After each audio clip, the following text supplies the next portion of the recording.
Hi everyone, I'm Chauncey Nebula, and today let's talk about why you are building your list wrong. And this applies to both miniature wargaming and trading card games, and really anything else you can build a list with. I would like to show you a scene, and we'll see if it seems familiar. Wow, this unit/card is one of my favorites. It looks really cool, and it's really flavorful for what I'm trying to do.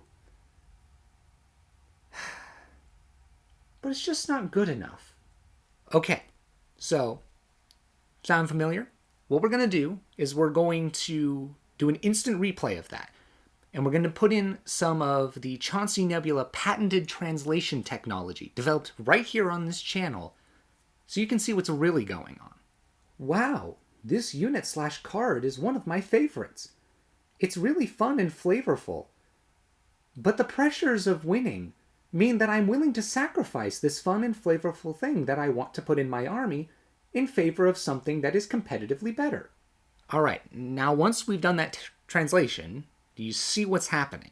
Now I want everyone, now that you've seen that, to do a show of hands. How many of you out there have done something like this? You all should have your hands up because we've all done it. Why have we all done it?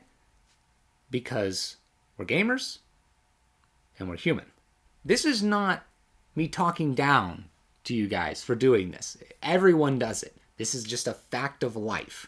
People are competitive. People like to win. You know, we're humans. Humans are competitive. But here's the kicker. We're playing a game. Now, I don't know about you, your mileage may vary, but for me, when I play a game, it's because I want to enjoy myself. Now, wouldn't it be great if you could enjoy yourself by doing what you want to do rather than what you feel you should do? Well, guess what? You can. I've seen so many people bring armies or trading card game decks to the table and say, you know, there's this list that I want to try. And they put out all the units, and then they make some remark of like, I really wanted to fit this into the deck or the list, but, you know, it just didn't make the cut. You know, it just wasn't good enough. And what that tells me is that they want to win more than they want to play with the things that they want to play with. Now, if you derive enjoyment out of winning, that is understandable. The thing is you can both win and play what you want at the same time. This all depends on your playgroup to a certain extent. If your playgroup is not super power gaming oriented, you don't have to power game. And this is why you're building your list wrong, because I bet that you're building your list to win rather than to have fun. If you can play an army or a deck for 20 minutes, an hour, hour and a half, 2 hours, you know, maybe your game goes 4 hours. If you can spend that time and lose, but come away from it having had a great time, then that list was perfect. Your deck list was perfect. Your army was perfect. Whatever you did, it was great because you had fun. If, however, you come away from that period of time and you will have lost, then that list is probably not for you. I've seen a lot of people in video games, trading card games, board games, tabletop miniatures games, role-playing games, where if things don't go the way they want them to, they will be salty. You know, they'll be angry and upset because it's not fun to lose. And for a lot of people, I think that frustration of having lost comes from the fact that you expected to win with what you had. And if you expected to win with what you had, that must mean that you built it for the express purpose of winning. Now, of course, I'm not going to say that anyone builds armies or deck lists or anything with the intention of losing, although I have done that. I did build a Magic the Gathering deck where the express purpose of the deck is to lose the game as quickly as possible. That is the purpose of the deck. But keep in mind, people don't do that. No one does that. I did that because I thought it would be entertaining. People in general don't do that. Really, the reason I'm making this video is not to tell you that you should be less competitive, or that you should tone it down, or that you should have a conversation with your playgroup about bringing the power level down. You can do all those things, but I'm making this video because it's really disappointing when I see someone not having a good time playing a game. Because what that means is that you've paid money, or you've spent time, or both, just to be unhappy. Now, in my opinion, there is no measurement at which paying money and spending time to be unhappy is worth it. I don't care what arguments you could make about, you learn the lesson, or, it teaches you, none of that. It's just not worth it. It's not worth it to spend money and time to be in pain, to be in emotional distress, to be unhappy, to be salty, to be tilted, to be angry. It's just not worth it.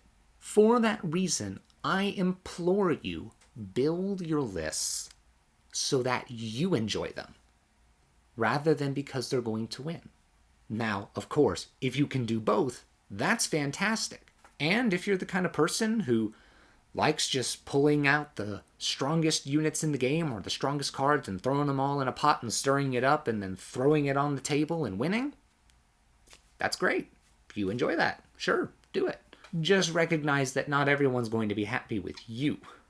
For myself, I've always kind of been more... let me see. What's a good way of saying this? Let me tell you a little anecdote. I recently made a remark to a friend of mine that I was getting a little burnt out on Star Wars Legion. Just because there are a lot of new keywords coming out and so on. It's just kind of hard to keep up with everything.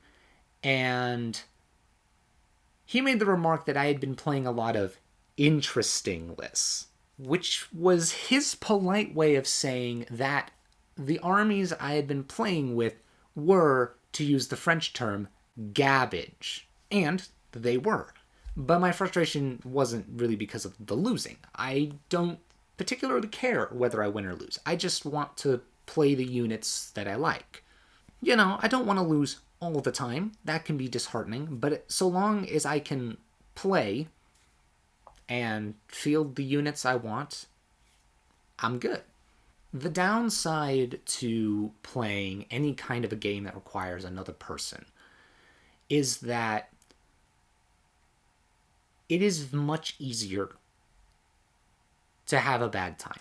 When you play with another person, so much of your experience depends on that other person. And because when you're playing with another person, it's very likely that the game is going to last so much longer, you've put a lot more of your time and effort into the game, so it's more of a loss if you lose. See, the thing is, in a single-player game, if you lose, you just respawn, or you just start over. In a tabletop game, if you lose, you've lost. And you might have spent several hours just to get that lost, and you can't play another game. You got to go home and feed the dog or something. Now, I know this all sounds a bit like a rant, but if you're building your list to win, you're building a list contrary to the function of the game. The function of any game is to have fun. If it is designed so that you don't have fun, it's not a game. At that point, it's just some sort of weird, twisted experiment to see how long before you go insane. So, I implore you, please, play games to have fun. Don't think of winning as the goal. Think of having fun as the goal, because that's the purpose of a game. Do you think I'm right? Do you think I'm wrong? Do you play games to have fun, or do you play to win? think any of these things, or if you do any of those things, or if you think or do anything else, let me know down in the comments below. And while you're at it, don't forget to like and subscribe and hit the little bell icon. Get notifications for when a new video goes live. Thanks for watching. I'll see you guys next time.